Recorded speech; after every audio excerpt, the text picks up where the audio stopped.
Oh, mais naman. Ayan. So may ayan. So ito na itong mais. Ayan, marami na. Okay, busog na naman ako. Hello mga kabayani, no?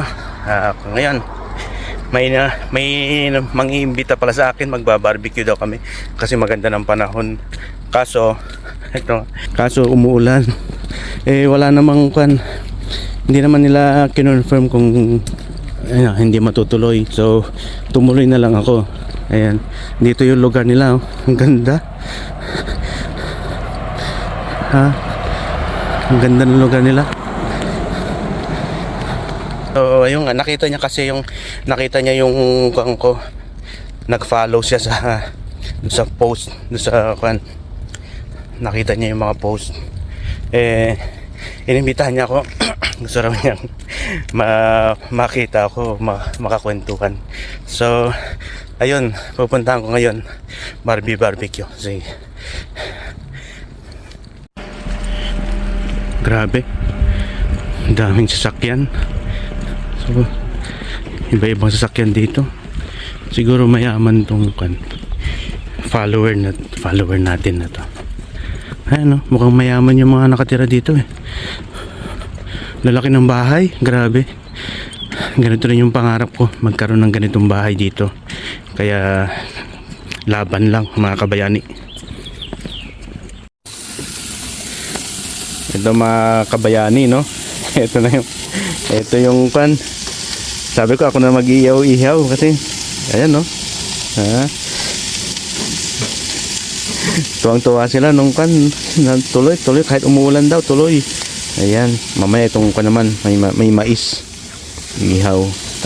Hindi ko natanggalin yung balat kasi parang mas okay pag walang balat. Ay, pag may balat. Ayan. Sunod to. Ayan.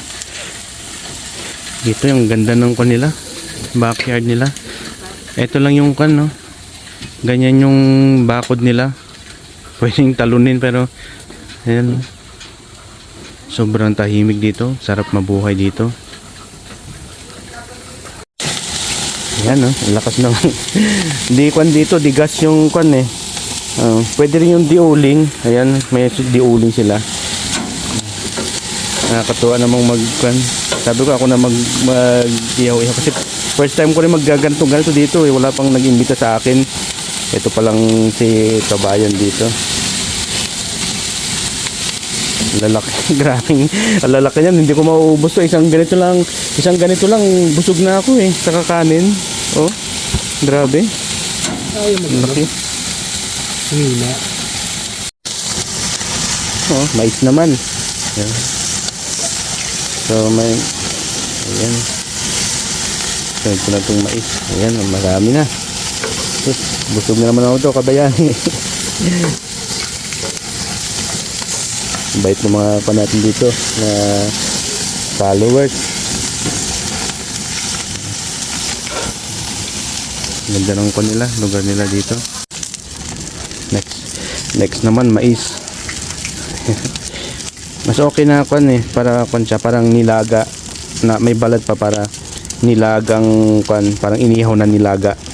Ayan, natutunan ko yan sa mga dati kasi dun sa ilog, ganyan ginagawa namin. Yung mga maisan doon pag bumibili kami o binibigyan kami. Ito, luto na siguro to. Ayan, no? Sarap nito. Nananghalian na. Mga kabayani, dapat pala hindi ako nagputi ngayon, no? Kasi lumilipad yung mga na okay lang. Mamaya lang, pauwi naman ako kagad ng mga alas 3 siguro, alas 4. Ayan. Ito yung kasi lumilipad yung mga niya. Ayan.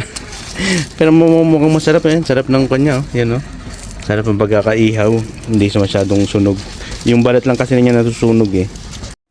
Sabi ko, pero sige, kung pupunta tayong South Center.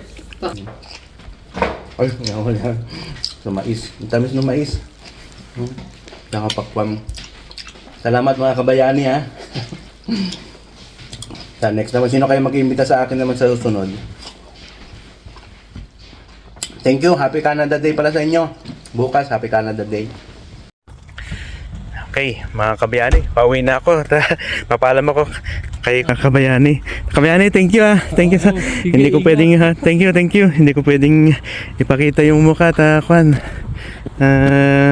Mahiyain si Ani. So dito na ako.